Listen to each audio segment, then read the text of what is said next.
Hey everyone, it's Julie. Today we'll be making crispy fried shrimp. Not just crispy fried shrimp, flavorful crispy fried shrimp. You guys are going to love this. I think you will. So let's get started. So here I have 1 pound of peeled and deveined shrimp. I left the tails on. You can remove them. You can leave them on. Do whatever you like. I season the shrimp with some Old Bay, a pinch of chili powder, that's a pinch, to give it a bit of heat, and of course a tiny pinch of salt and some black pepper. Old Bay is salty enough, but I just always have to throw in at least a pinch of salt.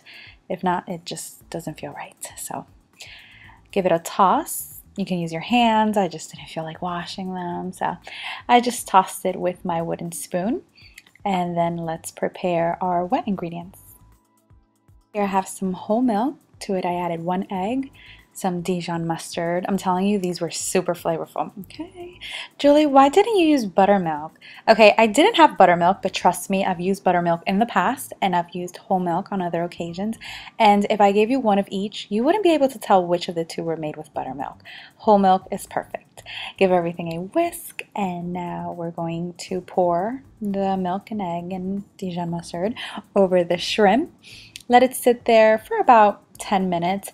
You want to give everything a toss. While the shrimp wait there patiently in their little milk bath, we are going to prepare the seasoned flour. We have to season the flour. We just have to. I used all-purpose flour. You can use self-rising flour if you want a thicker coating. I personally don't like too much crust, whether it's on chicken or seafood. I know people think I'm crazy, that I rather taste meat instead of a greasy, crunchy crust. That's just me. I seasoned the flour with Old Bay again, a little pinch of salt, and some black pepper. I also added some baking soda. I add baking soda to my fried chicken. I've been doing that for years, so why not?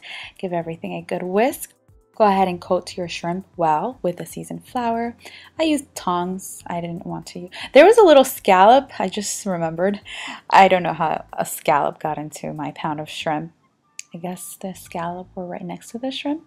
Anyway, coat them well and let's fry these. I fried them in batches. Now let's talk about sauces. I don't dip my shrimp in anything. I never ever dip fried shrimp in tartar sauce. No way, but you can if you'd like. Now, if this were a po' boy sandwich, yes, sauce on the bread all the way. Speaking of po' boys, you can definitely make a po' boy sandwich with these fried shrimp, but remove the tails, unless you're making these for someone you don't like. I fried the shrimp for about 2 minutes, and they were so crispy. Listen.